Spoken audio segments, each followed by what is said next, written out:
Hello, आज मैं बताने वाली हूँ कि इंसर्ट टैब पे जाके ड्रॉप कैप कैसे लगाते हैं। ड्रॉप कैप का मतलब है कि पहला लेटर, जैसे मैंने ये वी बड़ा करा है तो ये कैसे करा है। इसके लिए मैं गई इंसर्ट टैब, पहले मैंने वी को सिलेक्ट करा।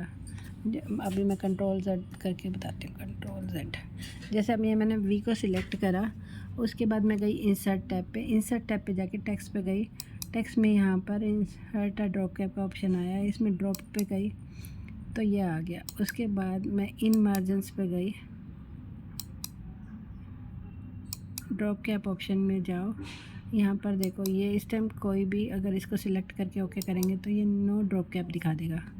उसके बाद हम यहाँ पर गए और ड्रॉप कैप ऑप्शन में गए। अब ये वाला करती ड्रॉप कैप ओके, तो ये हो गया। अब की बार हम जाएंगे इसमें ड्रॉप कैप ऑप्शन में, इस पे जाएंगे और ओके करेंगे तो ये ऐसे आएगा। बराबर आएगा।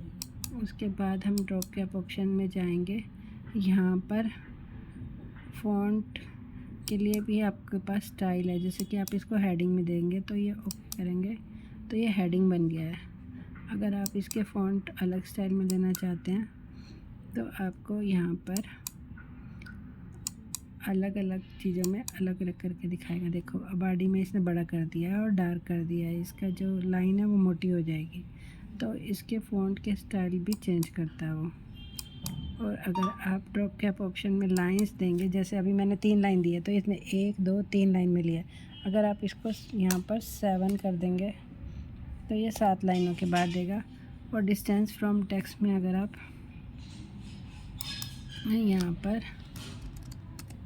मैंने मान लो कि 1 सेंटीमीटर दे दिया और ओके करा है तो ये 1 सेंटीमीटर की डिस्टेंस पर यहाँ से आ जाएगा।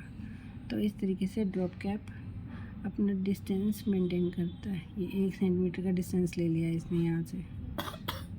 तो आपकी मर्ज़ी, आपको कितना डिस्टेंस देना है, कितनी लाइनें लेनी है, ये सब आप ड्रॉप कैप में सिलेक्ट कर सकते हैं। दूसरी बात है, जब बुक्स बनती हैं तो यहाँ पर बीच में कभी कभी हमारा एक टेक्स्ट बॉक्स ऐड होता है, तो उसको ऐड करने के लिए पहले आपको जहाँ पर, जैसे मान लो मुझे यहाँ पर सिलेक्ट करना है तो यहाँ पर मैं एक टेक्स्ट बॉक्स लेती हूँ, ये वाला।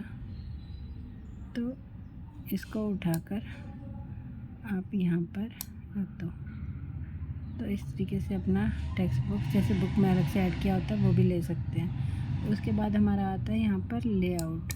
जो लेआउट है उसमें हम कॉलम सिलेक्ट कर सकते हैं। जैसे मान लो मुझे 2 चाहिए तो 2 कॉलम में ले लेगा, क्योंकि मेरा इतना एरिया सिलेक्ट था इसलिए इसने ऐसे लिया। अगर मैं कंट्रोल है करके पूरे पेज पे कॉलम लूँगी तो पूरे पेज पे ये कॉलम अभी के लिए नहीं ले रहा था, शायद ये टेक्स्ट बॉक्स की वजह से हो रहा है। कहाँ से ले रहा, कॉलम आधे कर चुकी है फिर ले रहे कॉलम, तो कैसे होगा? कंट्रोल सेट कर दिया। अब हम कंट्रोल A करेंगे, पूरा सिलेक्ट करेंगे और उसके बाद हम जाएंगे लेआउट पे।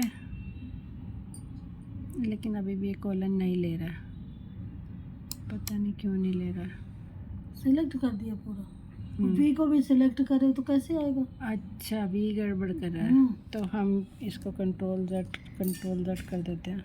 होम पर जाओ ना भाई। नहीं, हम पता क्या कर लेते हैं, हम इंसर्ट पे जाके यहाँ पर नो ड्रॉप कैप लगा देते हैं। नो ड्रॉप कैप नन करेंगे, ओके करेंगे। हटा तो नहीं, ड्रॉप कैप तो हट जाना चाहिए था यहाँ से दोबारा से। तो सिलेक्ट करो तभी तो हट गया। अब हम कंट्रोल A करेंगे।